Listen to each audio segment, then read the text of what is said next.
Good morning student. Next chapter 8 polynomial start करती हूँ मैं।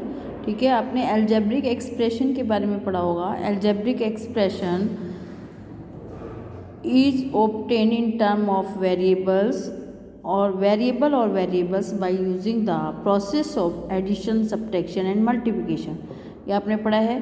These are the algebraic expression and example first, second, fourth is the algebraic expression are in one variable and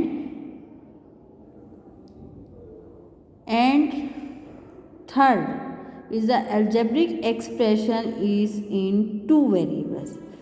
ठीक है, तो हमारा जो chapter है वो है पॉलिनोमियल। पॉलिनोमियल क्या होता है? Algebraic expression which the exponent of the variable are non negative integer is called the polynomial. Non negative integer means positive integer, यानी एक्सपोनेंट जो होना चाहिए वो पॉजिटिव इंटीजर होना चाहिए। Exponent means power. Okay, first this is polynomial, second this is not polynomial because its power is -1 and this is the polynomial of two variable not one variable. Okay, this is y raised to the power 1/2 and this is not the polynomial because it is not the non-negative integers।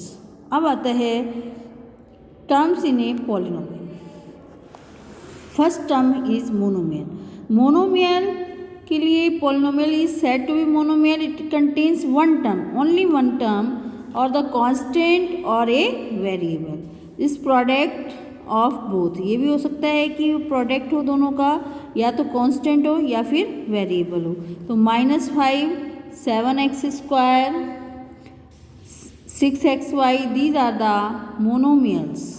okay, next is binomial। binomial, a polynomial is said to be binomial, it contains two unlike terms। Unlike terms होनी चाहिए, अगर like term होंगी तो फिर वो क्या बन जाएगा? मोनोमियल बन जाएगा। तो लाइक टर्म्स, अनलाइक टर्म्स होनी चाहिए बाइनोमियल में 2। तो देखिए 5x + 6 this is the binomial. Trinomial, a polynomial is said to be trinomial, it contains 3 unlike terms. इसमें 3 हैं, देखिए 1 2 3 टर्म्स हैं, अनलाइक हैं।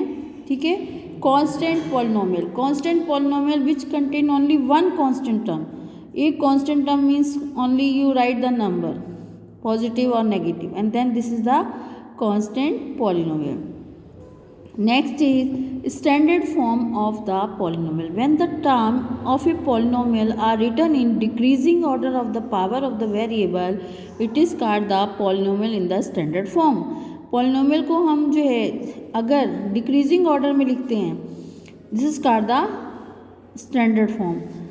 देखिए इसके अंदर आपका ये है, this is in standard form because its power is 4, फिर 3, फिर 2, फिर 1। तो ये हो गया आपका decreasing order and then you write this is standard form because the power of the variable x is written in the decreasing order. Okay, next degree of the polynomial.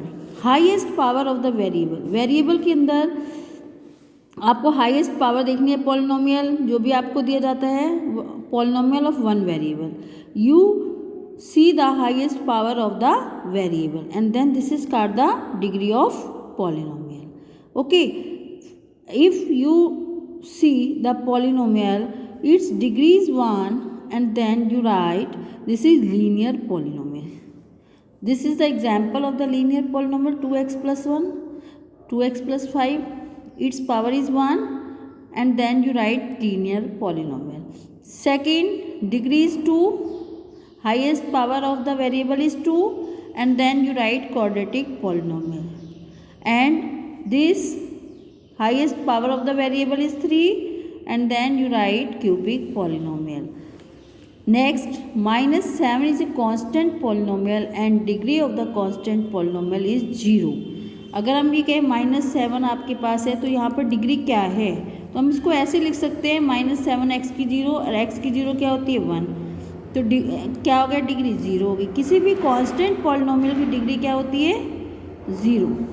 Okay, अगर आपके पास highest power of the polynomial is 4 है तो आप कहेंगे biquadratic और quadratic polynomial. तो इसके अकॉर्डिंग आपकी वर्कशीट 1 है, इसमें आपको फर्स्ट क्वेश्चन में बताना है पॉलिनोमियल है या नहीं, सेकंड में आपको स्टैंडर्ड फॉर्म और डिग्री ऑफ द पॉलिनोमियल बताना है। First you simplify it and then you write the standard form and their degree. Okay, thank you, bye, take care.